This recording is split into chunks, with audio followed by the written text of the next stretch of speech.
আসসালামু আলাইকুম everyone. Naim moms কিচেনে আপনাদের সবাইকে জানাই স্বাগতম। আজকে আমি আপনাদের সাথে শেয়ার করব কোনো রকম বেলা ছাড়া সবজি দিয়ে ঝটপট পরোটার মজাদার নাস্তা রেসিপি। নরম তুলতুলে পরোটার নাস্তাটা তৈরি করতে খুবই অল্প সময় লাগে। আশা করছি আমার আজকের রেসিপিটি আপনাদের কাছে ভালো লাগবে। এর জন্য প্রথমে আমি একটা মিক্সিং বোলে নিয়ে নিয়েছি মেজারমেন্ট কাপের 1 কাপ আটা, তবে আপনারা চাইলে ময়দাও নিতে পারেন। দিয়ে দিচ্ছি 1 চা চামচ রসুন কুচি, দিয়ে দিচ্ছি 2 টেবিল চামচ পেঁয়াজ কুচি, দিয়ে দিচ্ছি 2 টেবিল চামচ টমেটো কুচি, দিচ্ছি 1/3 কাপ পরিমাণ গাজর কুচি, দিচ্ছি 1/3 কাপ পরিমাণ বাঁধাকপি কুচি, দিচ্ছি 1 টেবিল চামচ পরিমাণ কাঁচামরিচ কুচি, ধনিয়া কুচি দিচ্ছি 1 টেবিল চামচ পরিমাণ, লবণ দিচ্ছি 1 চা চামচ পরিমাণ, দিয়ে দিচ্ছি 1.5 কাপ পরিমাণের মতো পানি। সবকিছু এবার আমি ভালো করে মিশিয়ে নিচ্ছি।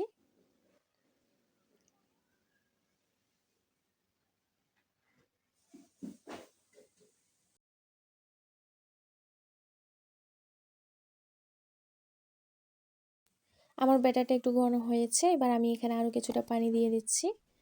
কিছুটা পানি দিয়ে আমি আবারও ব্যাটারটাকে একটু ভালো করে মিশিয়ে নিচ্ছি।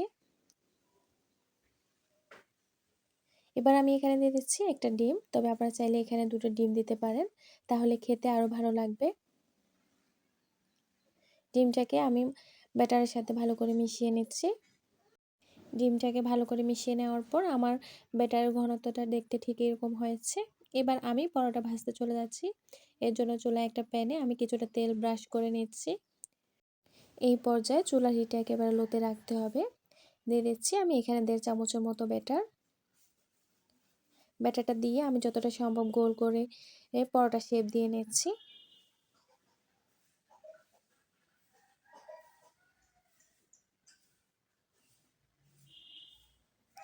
আমি অপেক্ষা করছি এটা উপরটা কিছুটা টেনে যাওয়া পর্যন্ত। উপরটা কিছুটা টেনে যাওয়ার পর এবার আমি এটাকে উল্টিয়ে দিচ্ছি।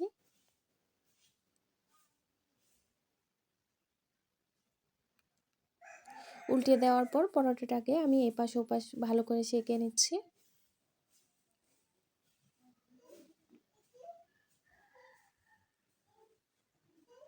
আপনারা চাইলে এখানে আরও কিছুটা তেল দিতে পারেন, তবে আমি আর তেল দেব না।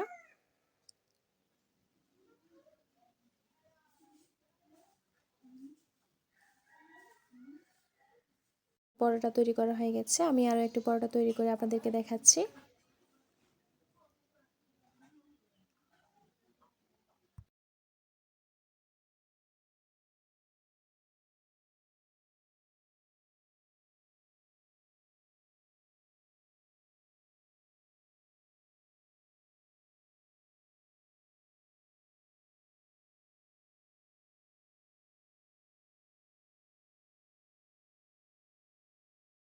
এভাবে আমি সবগুলো পরোটা তৈরি করে নিচ্ছি।